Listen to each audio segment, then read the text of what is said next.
Chapter 81 गुलाबी रोज और Harald का ताना। फ्लावर लैंड वापस आने पर जैसे ही क्रिस्टल कार से उतरी, वो गुलाबी रोज उठाने ही वाली थी कि हैरल्ड तेजी से बढ़कर उसे सीधे पैसेंजर सीट पर दबा लिया। उसने आंखें सिकोड़कर पूछा, तुम क्या कर रही हो? क्रिस्टल बोली, तुम्हें फिश टैंक उठाना है। मुझे लगा तुम बहुत थक गए हो। मैं तुम्हारे लिए फूल उठा दूंगी। हैरल्ड ने ठंडे स्वर में कहा, जरूरत नहीं। मैं किसी को कह दूंगा इसे इमॉर्टैलिटी फ्लावर बनाकर लिविंग रूम में रख दे। क्रिस्टल, इतनी बेरहमी भी क्या जरूरी थी? हैरल्ड कार से उतरा, एक हाथ में फिश टैंक और दूसरे हाथ में फूल। क्रिस्टल सिर झुकाए उसके पीछे पीछे चल रही थी। घर में दाखिल होते हुए उसने अपने आप से कहा, हर कोई गुलाबी गुलाब की फूल भाषा नहीं जानता, पर हैरल्ड को कैसे पता हो सकती है? उसका चेहरा गंभीर हो गया। मास्टर व्हाइट, तुम्हें पहले भी बहुत से पिंक रोजेस मिले होंगे। हैरल्ड ने थोड़ी देर सोचा। असल में कोई इतना हिम्मती नहीं था कि उसे गुलाबी गुलाब भेजे। सच तो ये था कि उसने कभी फूल स्वीकार ही नहीं किए थे। जंगल के जंगली जानवरों को रोमांच समझ नहीं आता और वे फूल जैसी नाजुक चीजों का आनंद लेने का वक्त नहीं रखते। वो तो बस एक इत्तेफाक था कि हैरल्ड गुलाबी गुलाब की भाषा जानता था। नो, हैरल्ड ने जवाब दिया। तुम पहली हो, मुझे यकीन नहीं। क्रिस्टल बोली, भले ही गुलाबी गुलाब न हो, पर तुमने और भी बहुत से फूल पाए होंगे, है ना? हैरल्ड ने हल्के से हामी भरी। क्रिस्टल को समझ नहीं आया।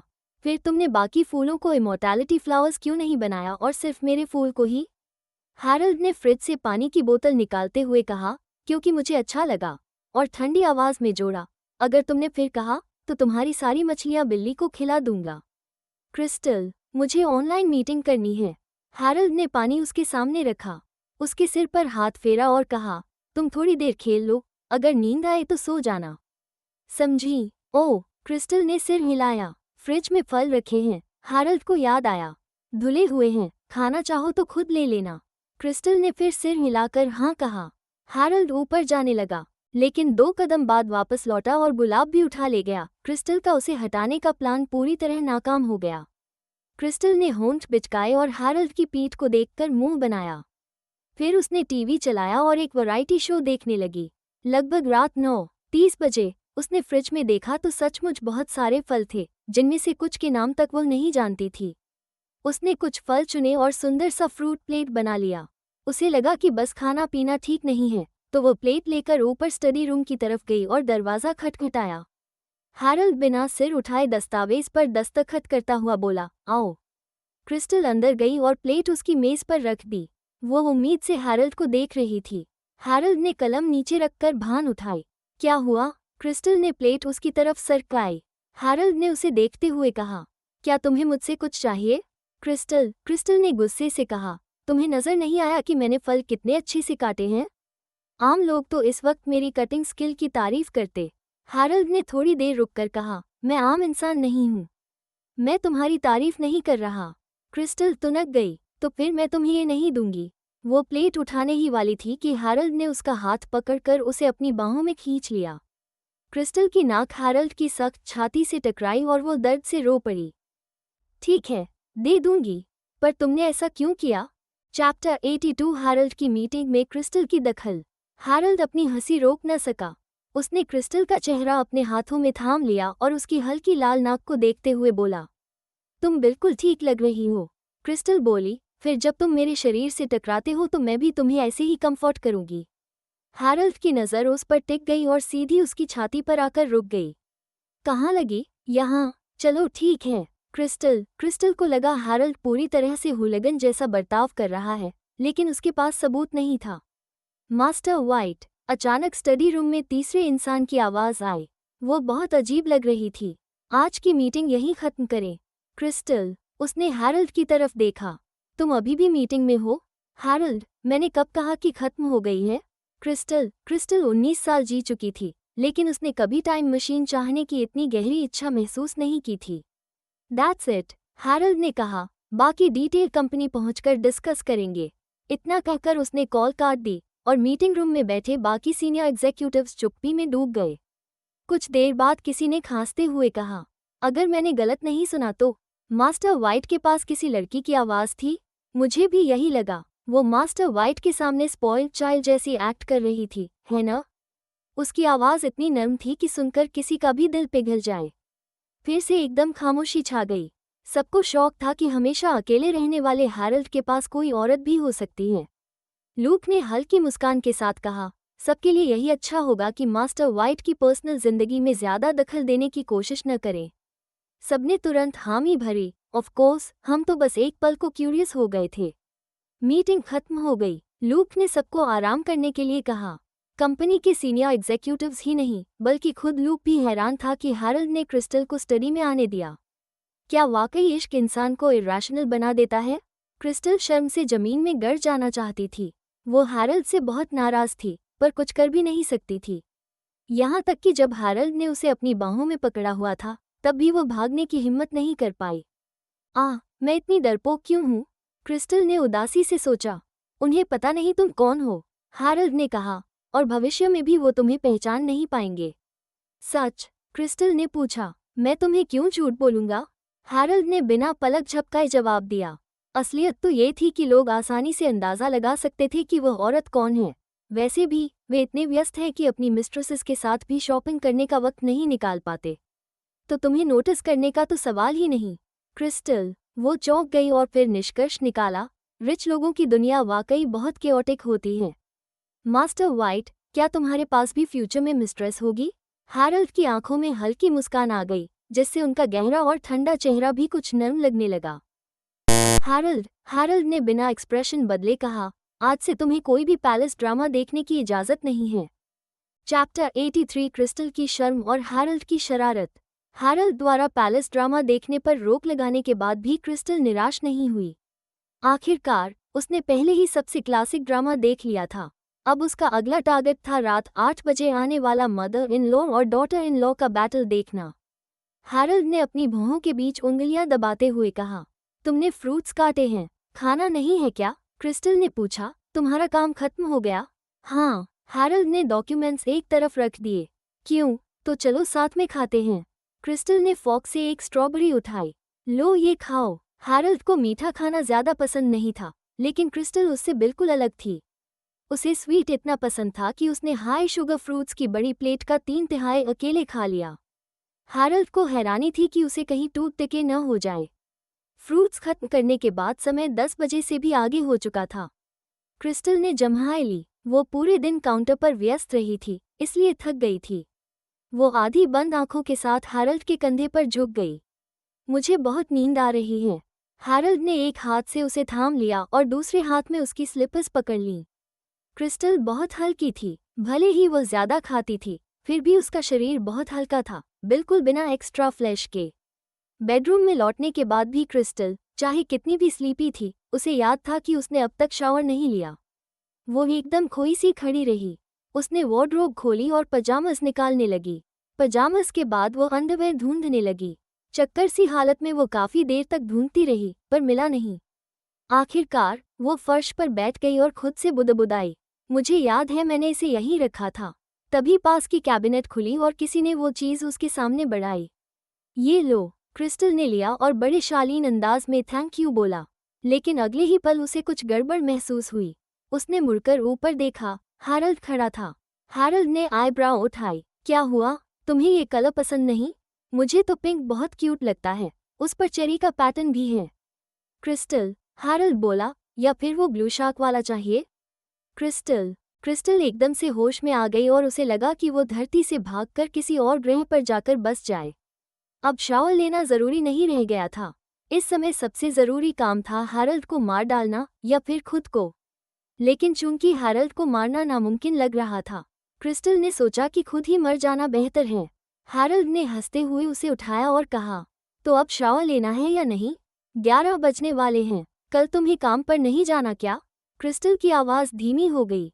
अगर तुमने ये बात किसी को बताई तो क्या करोगी तुम? क्रिस्टल का चेहरा लाल हो गया और उसने गुस्से में कहा, मैं भूत बनकर भी तुम्हारा पीछा नहीं छोड़ूंगी।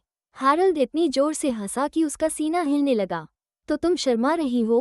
क्रिस्टल दुख और गुस्से से भरकर बोली, अगर तुम्हारे साथ ऐसा होता तो क्या तुम?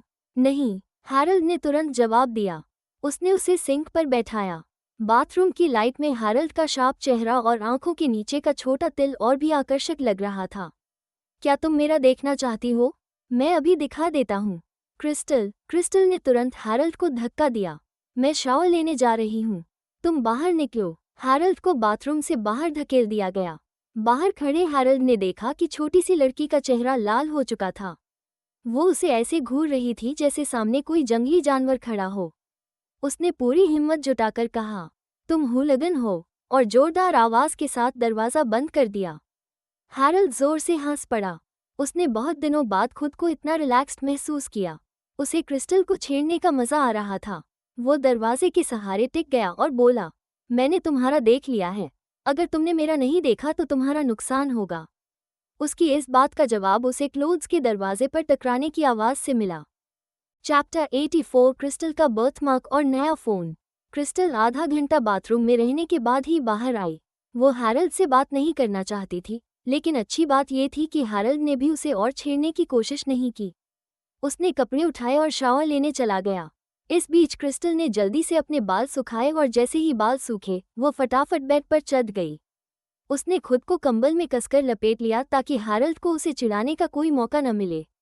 जब हैरल्ड बाथरूम से बाहर आया, क्रिस्टल पहले ही सो चुकी थी। सोने से पहले उसने खुद को कंबल में पूरी तरह से लपेट लिया था, लेकिन नींद में उसे गर्मी लगी और वो कंबल से बाहर निकल आई। उसका चेहरा थोड़ा लाल और गोल मटोल लग रहा था।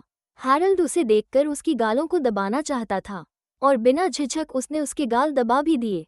क्रिस्टल को ये बहुत परेशान करने वाला लगा, इसलिए उसने मुंह फेर लिया।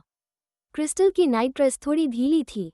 वो बेड पर करवटें बदलती रही, जिससे उसका कॉलर कंधे से खिसक गया। उसकी पतली गर्दन और सफ़ेद पीठ उजागर हो गई। नर्म रोशनी में उसकी त्वचा चमक रही थी, लेकिन सबसे ज्यादा ध्यान खींच रहा था उसकी पीठ की हड्डी स्फेनोइड बोन पर बना एक बर्थमार्क। वो बर्थमार्क लाल था और किसी फूल की आकृति जैसा लग रहा था। उस जगह पर यह एक अजीब सी खूबसूरती और आकर्षण पैदा कर रहा था। हैरल्ड ने भौहें सिकोड़ते हुए उसे उंगलियों से छुआ। ये सच में बर्थमार्क था, कोई टैटू नहीं। क्रिस्टल जैसी मासूम लड़की कहाँ से टैटू बनवाने के लिए पैसे लाती, और अगर वो टैटू शॉप में जाती तो ज़रूर इतनी ज़ोर ज़ोर से रोती कि बगल वाले लोग पुलिस बुला लेते और सोचते कि वहाँ कोई इंसानी प्रयोग, ह्यूमन एक्सपेरिमेंट, हो रहा है। हैरल्ड की नज़रों में हल्की सी गहराई आ गई। उसने उसका कॉलर वापस ऊपर खींचकर बर्थमार्क ढक दिया। अगली सुबह जब क्रिस्टल जागी, हैरल्ड पहले ही जा चुका था। टेबल पर गरम नाश्ता और एक सफ़ेद बॉक्स रखा हुआ था। क्रिस्टल ने हैरानी से बॉक्स उठाया और खोलकर देखने लगी। तभी लूक दरवाजे से अंदर आया और बोला, ये मास्टर वाइट की तरफ से है। क्रिस्टल ने पूछा, क्या है इसमें? लूक मुस्कुराया, खोलकर देख लीजिए। क्रिस्टल ने बॉक्स खोला तो उसमें एक नया मोबाइल फ़ोन रखा था। लूक बोला, मुझे नहीं पता कि आपको क्या पसंद है, इसलिए मैंने मार्केट का लेटेस्ट मॉडल लिया है। अगर पसंद न हो तो मैं बदलवा दूंगा। क्रिस्टल अब तक मिया का पुराना फ़ोन इस्तेमाल कर रही थी, जो उसने कई साल पहले बदला था। असल में हाय परिवार गरीब नहीं था, लेकिन उन्हें लगता था कि फ़ोन का होना बस कॉन्टैक्ट के लिए ज़रूरी है, बाकी फीचर्स की कोई ज़रूरत नहीं। क्रिस्टल हमेशा से काम करके पैसे बचाकर नया फ़ोन लेना चाहती थी, लेकिन आज बिना मेहनत के ये गिफ्ट पाकर उसे खुशी का अलग ही एहसास हुआ। क्या यही एक रिच आदमी से शादी करने की असली खुशी थी? Thank you, assistant Britain, crystal ने कहा, मुझे ये बहुत पसंद आया। लूक ने मुस्कुराकर कहा, यंग मैडम को पसंद आया, यही सबसे अच्छा है। अब गरम गरम नाश्ता कीजिए, उसके बाद मैं आपको डेजर्ट शॉप छोड़ दूंगा। क्रिस्टल ने कहा, मैं खुद चली जाऊंगी, इतनी चिंता की ज़रूरत नहीं। लूक हंसते हुए बोला, अगर आप खुद जाएंगी तो यहाँ से गेट तक पहुँचने में ही आधा घंटा लग जाएगा। क्रिस्टल, उसे अचानक कुछ याद आया। उसने अपनी पॉकेट से एक चेक निकाला और कहा, असिस्टेंट ब्रिटन, क्या आप ये डैनी को लौटा सकते हैं? लूक की नज़र चेक पर गई। वो कुछ पल रुका और फिर बोला, वाह यंग मास्टर, यू कितने पेटी निकले। उन्होंने सिर्फ $1,500 का चेक दिया। क्रिस्टल, पॉइंट ये नहीं है, कृपया ये चेक डैनी को वापस दे दीजिए, और ध्यान रहे कि उसे पता न चले कि ये मैंने भेजा है, क्योंकि अगर डैनी को पता चल गया कि वही लड़की क्लब में काम करती है तो शायद क्रिस्टल की नज़र में दुनिया की सारी खूबसूरती अचानक गायब हो जाएगी। लूक ने सिर हिलाया, ठीक है यंग मैडम, आप निश्चिंत रहिए। चैप्टर 85 डैनी का गुस्सा और क्रिस्टल की व्यस्त सुबह। डैनी की सुबह एक मीटिंग से शुरू हुई। मीटिंग अच्छी नहीं रही, जिससे उनका मूड बहुत खराब हो गया। जैसे ही वो मीटिंग रूम से बाहर निकले, उन्होंने देखा कि सेक्रेटरी उनका इंतजार कर रहा है। डैनी ने भौहें चढ़ाकर पूछा, क्या बात है? सेक्रेटरी थोड़ा हिचकिचाया, लेकिन डैनी के बिगड़े चेहरे को देखकर उसने हाथ में पकड़ी चीज आगे बढ़ाई और कहा, प्रेसिडेंट एवंस, ये मुझे अपनी डेस्क पर मिला। आप देख लीजिए। डैनी ने लिया और देखा कि वो एक चेक था। उन्होंने अपने जीवन में सिर्फ एक बार $1,500 का चेक जारी किया था, इसलिए उन्हें तुरंत याद आ गया कि यह किसका चेक है। वो लड़की, क्लब वाली छोटी लड़की। उसने चेक वापस कर दिया। क्यों? उसे पैसे नहीं चाहिए थे? अगर उसे पैसे नहीं चाहिए तो वो ऐसी जगह पर काम क्यों कर रही थी? सेक्रेटरी ने सावधानी से कहा, प्रेसिडेंट एवंस, क्या आप चाहेंगे कि हम उस यंग लेडी की पहचान के बारे में पता लगाएं? डैनी ने एक्सप्रेशनलेस चेहरा बनाए पूछा। क्या पता लगाएं? सेक्रेटरी बोला, उसी यंग लेडी की पहचान। वो चेक मेरे ऑफिस में छोड़ गई। कहीं ऐसा तो नहीं कि उसे कोई शुगर डैडी मिल गया हो? क्रिस्टल का चेहरा याद आते ही डैनी थोड़ा चिढ़ गया। वो ऐसा आदमी नहीं था जो दूसरों की जिंदगी में दखल दे, लेकिन किसी को क्लोई जैसा दिखते हुए ऐसे काम करते देखना उसे बर्दाश्त नहीं होता था। लेकिन आखिर में ये दूसरों की चॉइस थी और उसका इससे कोई लेना देना नहीं था। उस दिन शायद वो बहक गया था, इसलिए उसने चेक लिख दिया। डैनी ने ठंडे लहजे में कहा, नहीं। उसने चेक के टुकड़े टुकड़े करके कचरे के डिब्बे में फेंक दिया। और कुछ? सेक्रेटरी ने और भी सावधानी से कहा, हाँ, एक बात और है। आपकी बहन को कॉरी अपने साथ ले गया था। उसके बाद लूक खुद लोगों को लेकर कून्स रेजिडेंस गया और उसे वहां से ले आया। फिलहाल हमें नहीं पता कि लूक आपकी बहन को इतना महत्व क्यों दे रहा है। डैनी का चेहरा और ठंडा हो गया। वो मेरी बहन नहीं है। सेक्रेटरी ने मन ही मन सोचा, चाहे आप माने या न माने, खून का रिश्ता तो है। इतने जिद्दी क्यों हो रहे हैं? लेकिन वो जाहिर नहीं कर पाया और बस बोला, ठीक है। फिलहाल 5th young lady white residence में नहीं है। कुछ दिनों में मास्टर वाइट की कब्र रस्म होगी। बॉनी खुद फैमिली हेड के पास गई थी और उसने 5th यंग लेडी को वापस वाइट रेजिडेंस लाने के लिए कहा। फैमिली हेड चाहते हैं कि आप ये मामला सुलझाएं। डैनी को अपनी नामात्र की बहन से मिलना भी पसंद नहीं था। उसने ठंडे स्वर में कहा, मेरे पास समय नहीं है। मार्कस से कह दो। सेक्रेटरी बोला, मैंने 2nd यंग मास्टर से कांटेक्ट करने की कोशिश की, लेकिन वो इस समय लूनस्टर में शूटिंग कर रहे हैं। क्रू बंद पड़ा है, उनसे कांटेक्ट नहीं हो पा रहा। डैनी कुछ पल रुके, फिर बोले, तो एंटनी से कह दो। सेक्रेटरी झिझकते हुए बोला, लेकिन 3rd यंग मास्टर। डैनी ने बीच में ही काट दिया। एंटनी को कहो कि अगर वो नहीं गया तो तुरंत कंपनी वापस आए और मीटिंग अटेंड करे। सेक्रेटरी, ठीक है। उधर डेजर्ट शॉप का बिजनेस आज बहुत अच्छा था। क्रिस्टल पूरी सुबह बहुत व्यस्त रही। अलिसा मुस्कुराकर बोली, मुझे लगता है कि हमें और लोगों को रिक्रूट करना चाहिए। मैंने सोचा भी नहीं था कि बिजनेस इतना अच्छा हो जाएगा कि तुम्हें पेमेंट भी देखनी पड़े और कस्टमर्स को सर्व भी करना पड़े। सच में बहुत मेहनत हो रही है तुम्हारी, क्रिस्टल ने गंभीरता से कहा। ये सब सिस्टर अलिसा की केक्स की वजह से है। अगर मैं गेस्ट होती तो मैं भी जरूर खरीदती। अलिसा हंसते हुए बोली, तुम्हारी बातें सच में बहुत प्यारी हैं। तुम्हारा फ्यूचर बॉयफ्रेंड बहुत लकी होगा। क्रिस्टल कुछ कह ही रही थी कि तभी दुकान का ग्लास डोर जोर से खुला।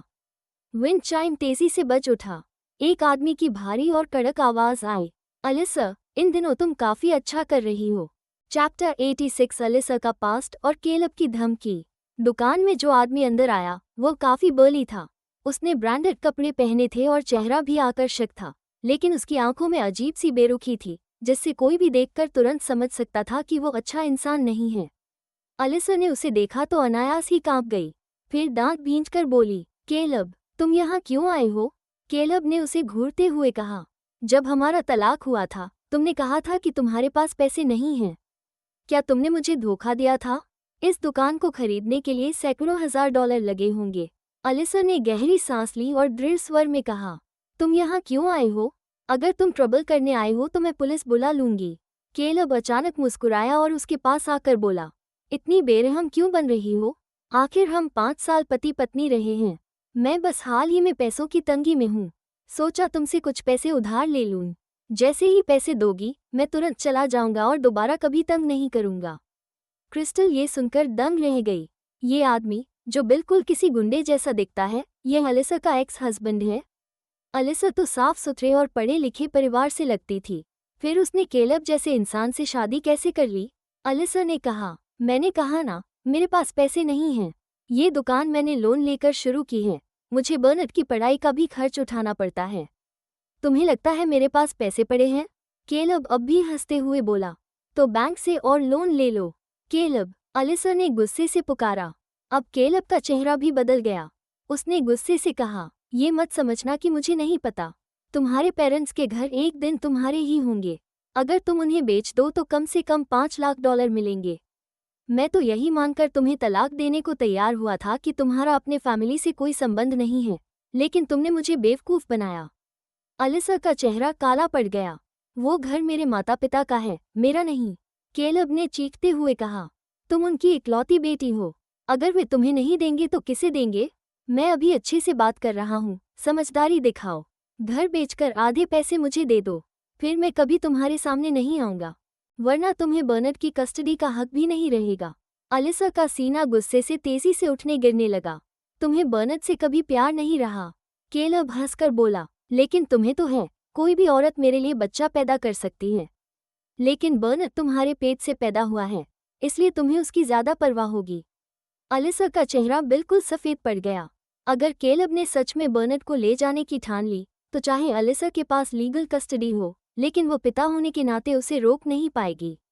केलब ने आवाज धीमी करते हुए कहा, अलिसा, मैं मजबूरी में तुम्हारे पास आया हूँ। पैसे की बहुत तंगी है। मैंने बायर से कांटेक्ट कर लिया है, बस तुम्हारी हामी चाहिए, कॉन्ट्रैक्ट तुरंत साइन हो जाएगा।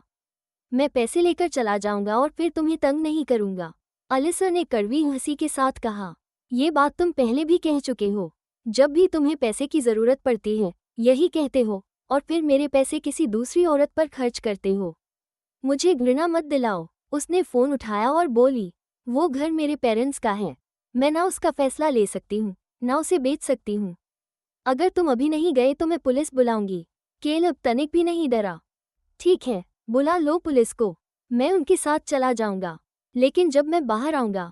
उसने आंखें सिकोड़कर तिरस्कार से कहा, मैं बर्नट को तुरंत अपने साथ ले जाऊंगा। केलब, अलिसा की आंखें गुस्से से लाल हो गईं। क्या तुम्हारे अंदर जरा सा भी ज़मीर नहीं है?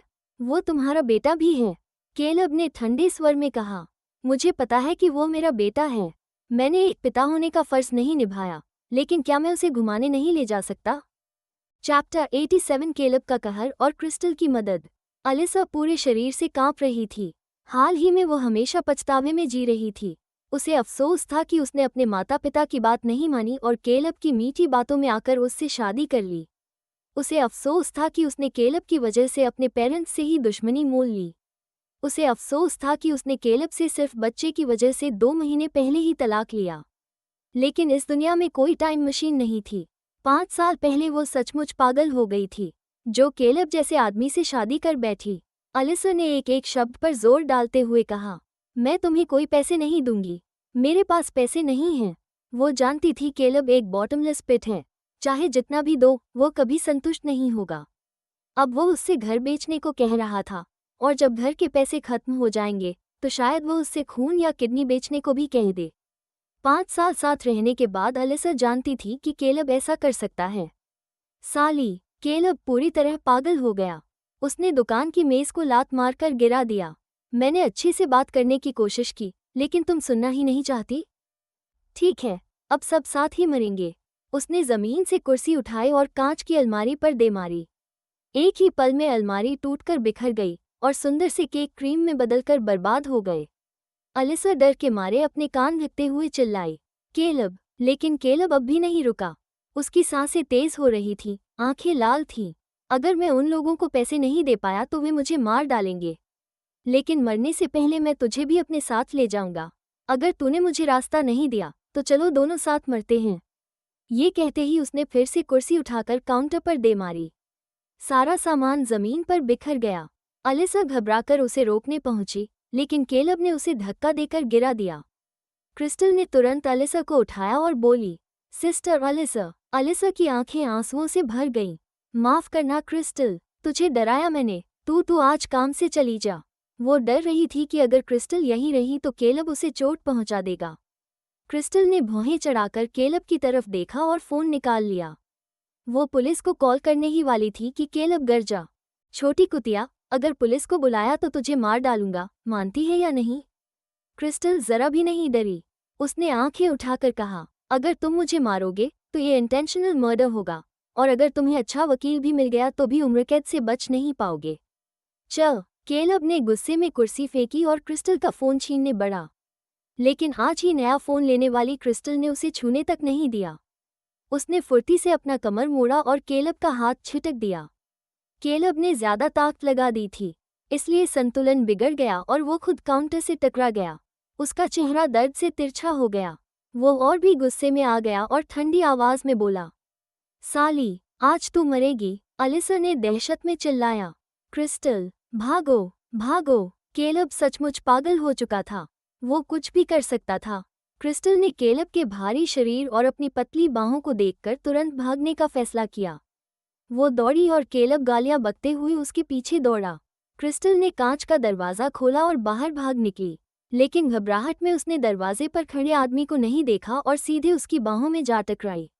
क्रिस्टल कराह उठी, दर्द हुआ। केलब भी दरवाजे तक पहुंचा और थूककर बोला, बेहतर होगा कि तू बीच में न पड़े, निकल जा यहाँ से। वो आदमी जिससे क्रिस्टल टकराई थी ने उसकी ठुड्डी उठाई और भौहें सिकोड़ते हुए बोला, लोगों को पैसे के लिए बैंक लूटते देखा है, लेकिन मिठाई की दुकान लूटते पहली बार देख रहा हूँ। तुमने इस बड़े आदमी को कैसे नाराज कर दिया? क्रिस्टल ने उसे देखते ही आंखों में चमक भर ली और तुरंत उसके पीछे छिप गई। एंटनी, इसने मुझे तंग किया, जल्दी से इसे पीटो। चैप्टर 88 एंटनी की बहादुरी और केलब की हार। एंटनी चौंक गया। तुमने मुझे क्या कहा? क्रिस्टल ने कहा। एंटनी, वो आ रहा है। एंटनी बिल्कुल स्तब्ध रह गया। उसने थोड़ी अधीरता से केलब की ओर देखा। तुम्हें रस्सी लेकर बाहर आना चाहिए था। तुम्हारा मालिक इतना दुष्ट क्यों है? वो धीरे धीरे गाली देने लगा, ताकि केलब को समझ आने में लगभग आधा मिनट लग गया कि एंटनी उसे कुत्ता कह रहा है। वो तुरंत गुस्से में आग बबूला हो गया। भाड़ में जाओ, तुम छोटे खिलौने के लड़के, जीने की हिम्मत नहीं रही क्या? एंटनी ने कोट उतारकर क्रिस्टल के हाथों में दे दिया। दूर खड़े रहो, अगर पागल कुत्ते द्वारा काटे गए तो तुम्हें इंजेक्शन लगाना पड़ेगा। क्रिस्टल बहुत आज्ञाकारी थी और जल्दी से दरवाजे से बाहर चली गई। तुमने मुझे पागल कुत्ता कहा। केलब का चेहरा क्रोध से भर गया। उसने मुठियां कस लीं। आज मैं तुम्हें जमीन पर पटक दूंगा। केलब ने एक जोरदार मुक्का मारा, लेकिन एंटनी ने उसे आसानी से ब्लॉक कर लिया। केलब की ताकत बहुत थी, लेकिन एंटनी की चालाकी और फुर्ती ने उसे चौंका दिया। केलब के पेट पर एंटनी का कोहनी का वार लगा, जिससे उसे पीछे हटना पड़ा और खांसी आने लगी। एंटनी ने तंज कसते हुए कहा, तुम केवल बल से लड़ना जानते हो। तुम सिर्फ एक जंगली आदमी हो। हमारे बेस में अगर कोई तुम्हारे जैसा होता तो वो हमारे साथ ट्रेनिंग के योग्य भी नहीं होता। केलब दर्द सहते हुए बोला, मैं बस असावधान था। क्या तुम्हें सच में लगता है कि तुम सक्षम हो? केलब ने फिर से हमला किया। उसने एंटनी के निचले हिस्से पर सुई की तरह की किक मारी। एंटनी ने छलांग लगाई, केलब के कंधे पर कदम रखा और तुरंत उसके पीछे पहुंच गया। केलब ने महसूस किया कि उसकी पसलियां टूट गई हैं और तेज दर्द से वह जमीन पर गिर गया। एंटनी ने पसीना भी नहीं बहाया। उसने केलब की पीठ पर कदम रखा और नीचे झांकते हुए कहा, अब क्या तुम्हें लगता है कि मेरे पास क्षमता है? केलब चाहता था कि वो उसे गाली दे, लेकिन अब केवल हार माननी पड़ी। उसने जाना कि यह छोटा लड़का सच में उसे मार सकता है। मुझे पता है कि मैं गलत था। अब मैं हिम्मत नहीं करूंगा।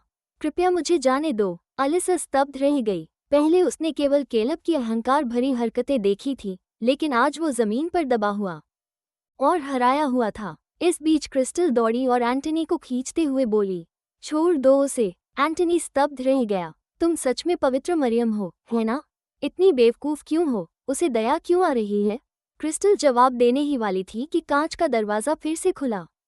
कुछ यूनिफॉर्म पुलिसकर्मी अंदर आए। दुकान में फैले अव्यवस्था को देखकर उनके माथे पर शिकन आ गई। नेता मध्य आयु वर्ग के पुलिसकर्मी ने कहा, किसने पुलिस को बुलाया? कहा जा रहा है कि यहाँ चोरी हो रही थी। क्रिस्टल तुरंत हाथ उठाई। मैंने पुलिस को बुलाया। जैसे ही पुलिसकर्मी ने उसे देखा, उनकी आवाज़ नर्म हो गई। लड़की, तुमने पुलिस को बुलाया? क्रिस्टल ने आज्ञाकारी होकर सिर हिलाया। उसने केलब की ओर इशारा करते हुए कहा, सर, इस आदमी ने हमें लूटने की कोशिश की। जब उसने देखा कि हमारे पास पैसे नहीं हैं, तो उसने गुस्से में दुकान तोड़ दी। उसने मेरे भाई पर भी हमला किया। चैप्टर 89 केलब की हार और पुलिस की कार्रवाई। पुलिसकर्मी ने केलब की ओर देखा, जो कराहते हुए बैठने की कोशिश कर रहा था। उसके आंखों के कोने झपक रहे थे। क्या तुम्हें यकीन है कि तुम्हारे भाई ने उसे मारा, न कि उसने तुम्हारे भाई को?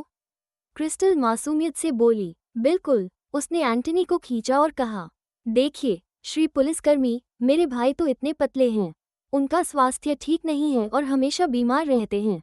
वो खुद ही जमीन पर गिर गए। उसने एंटनी की ओर देखा और आंखें झपकाईं। एंटनी, क्या आप सहमत नहीं हैं? एंटनी ने 2 बार खांसी की और तुरंत कमजोर दिखा। हाँ, श्री पुलिसकर्मी, क्या आपको लगता है कि मैं उसे गिरा सकता हूँ? पुलिसकर्मी ने देखा कि बड़ा आदमी पतला दिख रहा था, लेकिन जो जमीन पर गिरा था उसकी कमर मजबूत थी। किसी भी तरह देखा जाए, जमीन पर गिरने वाला व्यक्ति ही दूसरों को मारने वाला था। पहले उसे पकड़ो, मध्य आयु वर्ग के पुलिसकर्मी ने आदेश दिया। तुरंत ही एक अन्य पुलिसकर्मी ने केलब को हथकड़ी लगाई। केलब चिल्लाया, क्या तुम अंधे हो? यह वही लड़का है जिसने मुझे मारा। उन्हें धोखा मत दो। मध्य आयु पुलिसकर्मी गुस्से में बोला, वो एक छोटी लड़की है और वो एक जवान लड़का। क्या वे तुम्हारे प्रतिद्वंद्वी हैं? क्यों न तुम कोई और अधिक विश्वसनीय झूठ बनाओ? केलब स्तब्ध रह गया। भाड़ में जाओ, ये सच में उस छोटे लड़के ने मुझे हराया। सर, क्रिस्टल धीरे से बोली। वो बहुत गंभीर रूप से गिरा था। शायद उसकी पसलियां टूट गई हों। उसे अभी बहुत दर्द होगा। मध्य आयु पुलिसकर्मी ने दयालुता दिखाते हुए कहा, लड़की, वो एक बुरा आदमी है, तुम्हें उसकी दया करने की जरूरत नहीं। फिर उसने गंभीर दृष्टि से केलब से कहा, सच बताओ, क्या तुमने दुकान लूटी थी? केलब ने गुस्से में कहा, भाड़ में जाओ, मैंने नहीं किया, मैं अपनी पत्नी को ढूंढने आया था। उसने अलिसा की ओर देखा। प्रिय, क्या मैं सही हूँ? अलिसा धीरे धीरे आगे बढ़ी, 2 गहरी सांसें लीं और केलब के चेहरे पर थप्पड़ मारा। नर्क में जाओ, कौन तुम्हारी पत्नी है? मुझे घृणा मत दिखाओ। अलिसा के पास ज्यादा ताकत नहीं थी। चेहरे पर दर्द पसलियों की तुलना में कम था, लेकिन केलब फिर भी स्तब्ध रह गया। केलब की धारणा में अलिसा एक सामान्य अच्छी लड़की थी। वो कमजोर थी और आसानी से धोखा खा जाती थी। शादी के बाद वो हर दिन पी गई लेकिन विरोध नहीं कर सकी। बच्चा होने के बाद भी उसने अपना क्रोध दबा रखा और अब उसने थप्पड़ मार दिया। अरे अरे अरे, यह महिला! पुलिसकर्मी जल्दी से बोले, चलो ठीक से बात करते हैं, कुछ मत करो। अलिसा की आंखें लाल थीं। अफसर, यह आदमी मेरा पूर्व पति है। वो आज मुझसे पैसे मांगने आया और मुझे घर बेचने के लिए दबाव डाल रहा था ताकि वो अपना कर्ज चुका सके। मैं नहीं चाहती थी, तो उसने मेरे बेटे को धमकी दी। उसने मेरी दुकान तोड़ी और मुझे और मेरे कर्मचारी को मारना चाहा। कृपया कृपया मदद करें। पुलिसकर्मियों के चेहरे तुरंत गंभीर हो गए। मध्य आयु पुलिसकर्मी ने केलब की ओर देखा और तंज कसा। एक महिला को पीटने का क्या फायदा? केलब ने दांत पीसते हुए कहा, मैंने बस धक्का दिया, मैं बस। पुलिसकर्मी ने कहा, देखो तुमने उसकी दुकान को क्या किया। वो इस तरह व्यापार कैसे कर सकती है? चूंकि तुमने तलाक लिया है, उसका तुमसे कोई लेना देना नहीं। एक पुरुष के रूप में तुमने एक महिला से पैसे मांगे। क्या तुम्हें शर्म नहीं आती? तुम आज हुई सभी क्षति की भरपाई करोगे, पुलिसकर्मी ने कहा, और इन लोगों के मानसिक नुकसान की भी भरपाई करनी होगी। अब तुम मेरे साथ पुलिस स्टेशन जाओ। तुम जानबूझकर दूसरों की संपत्ति को नुकसान पहुंचाने और चोट पहुंचाने के लिए हिरासत में रहोगे। जैसे ही केलब कुछ कहने ही वाला था, एंटनी ने उसे ठंडी नजरों से देखा। क्या हुआ? पुलिस ने जो कहा उसके साथ तुम्हें कोई समस्या है? चैप्टर 90 केलब की हार और क्रिस्टल की मासूम चाल। केलब पूरे शरीर में धड़कन महसूस कर रहा था। उसने जल्दी से मुंह बंद किया और बोलने की हिम्मत नहीं की। कृपया मेरे साथ पुलिस स्टेशन आए और बयान दे। मध्य आयु वर्ग के पुलिसकर्मी ने क्रिस्टल से धीरे से कहा, ठीक है, डरना मत, मैं बस कुछ सवाल पूछना चाहता हूँ। क्रिस्टल ने विनम्रता से सिर हिलाया। पुलिसकर्मी ने आह भरी और कहा, लड़की, क्या तुम डर गई हो? उसने अपनी जेब से एक लॉलीपॉप निकाला और मुस्कुराते हुए कहा, आओ, ये तुम्हारे लिए। मैंने ये कल अपनी बेटी के लिए खरीदी थी और एक जेब में रख दी। क्रिस्टल ने मिठाई ली और धीरे से बोली, धन्यवाद सर, जरूरत नहीं, जरूरत नहीं। पुलिसकर्मी ने हाथ हिलाया। इस अच्छे बच्चे की तरह व्यवहार करने वाली छोटी लड़की और सामने केलब के क्रोधित चेहरे को देखकर उसे बुरा लगा। तुम उसकी ओर क्यों घूर रहे हो? पुलिस यहाँ है और फिर भी तुम लड़ना चाहते हो? नहीं, केलब ने घृणा से कहा। उसे ले जाओ। पुलिस कार में बैठते ही एंटनी ने महसूस किया कि उसका जीवन सच में एक सपना जैसा है। वो क्रिस्टल को पकड़ने आया था, लेकिन अब वो पुलिस स्टेशन जाने वाली कार में बैठा है। इस समय फोन आया। उसने देखा और पाया कि यह डैनी का सचिव था। उसने आराम से फोन उठाया। हेलो, सचिव ने पूछा। श्री एवंस, क्या आपने फिफ्थ मिस को ढूंढ लिया? एंटनी ने क्रिस्टल की ओर देखा, जो लॉलीपॉप खा रही थी। मैंने उसे ढूंढ लिया, सचिव ने पूछा। क्या आप व्हाइट परिवार जा रहे हैं? एंटनी ने जवाब दिया। पुलिस स्टेशन की तरफ। सचिव को कुछ कहने को नहीं मिला। एंटनी ने फोन रख दिया। क्रिस्टल ने उसकी ओर देखा। तुम मुझे क्यों ढूंढ रहे थे? तुम्हें अभी भी हिम्मत है पूछने की, है ना? एंटनी ने तंज कसते हुए कहा। तुम्हें याद है कि तुम पहले ही व्हाइट परिवार में शादीशुदा हो? तुम्हारे पति का अंतिम संस्कार हो रहा है। तुम क्या कर रही हो? क्रिस्टल ने थोड़ा सोचा। परिवार की मदद के लिए पैसे कमाने? एंटनी बेबस हो गया। ड्राइविंग करने वाले पुलिसकर्मी ने एंटनी की ओर देखा। अरे, ऐसे युवक कैसे अपनी बहन से बात कर सकते हैं? वो इतनी छोटी है और फिर भी परिवार की मदद के लिए पैसे कमाना जानती है। यह अच्छी बात नहीं है क्या? एंटनी असमंजस में रह गया। एंटनी ने मुस्कान निकालते हुए कहा, हाँ, आप सही हैं। नकली मुस्कान के साथ उसने क्रिस्टल के गाल को चिढ़ाया। खाने के अलावा और क्या कर सकती हो? क्रिस्टल ने कहा, सो सकती हूँ। एंटनी ने गहरी सांस ली और खुद से कहा कि वो क्रिस्टल से बहस नहीं करेगा, नहीं तो वो गुस्से से मर जाएगा। केलब कई बार पुलिस स्टेशन जा चुका था, इसलिए वह जानता था कि थोड़ी जांच में ही सामने वाला व्यक्ति कौन है। यह मामला जल्दी ही सुलझ गया। पुलिस ने केलब से कहा कि वो अलिसा को लगभग $7,000 का नुकसान चुकाए और अलिसा, एंटनी और क्रिस्टल को मानसिक क्षति के लिए $200 प्रत्येक चुकाए। केलब पागल होने के कगार पर था। वो मूल रूप से अलिसा से पैसे लेने आया था, लेकिन अंत में और भी ज्यादा नुकसान झेल गया। केलब के असंतुष्ट चेहरे को देखकर पुलिस ने मेज पर जोर से थप्पड़ मारा। माफी मांगने का ये रवैया अच्छा नहीं है। तुम्हें 2 और दिन के लिए हिरासत में रखा जाएगा। केलब, क्रिस्टल ने लॉलीपॉप के साथ अपने मुंह में कांच से केलब की क्रोधित आंखों की ओर देखा। उसने सिर थोड़ा झुकाया, मुस्कुराई और फिर अजीब चेहरा बनाया। केलब, भाड़ में जाओ, मैं इसे सहन नहीं कर सकता। वो अभी भी मुझे क्रोधित होकर देख रहा है। क्रिस्टल ने हाथ उठाया और शिकायत की। पुलिसकर्मी ने कठोरता से कहा, केलब, तुम पुलिस स्टेशन में 2 और दिन रहना चाहते हो, है ना? केलब ने कहा, उसने मुझे उकसाया। पुलिसकर्मी ने कहा, छोटी लड़की ने तुम्हें कैसे उकसाया? तुमसे डरकर वो जल्द ही रोएगी। बैठो, अपनी गलती मानते समय ईमानदार रहो। केलब, वो 30 साल से अधिक उम्र का था, लेकिन उसने कभी इतनी बड़ी हार नहीं झेली थी। अगर आपको ये स्टोरी पसंद आई हो तो स्टोरी को लाइक करें, चैनल को सब्सक्राइब करें। मिलते हैं अगले वीडियो में, तब तक के लिए धन्यवाद।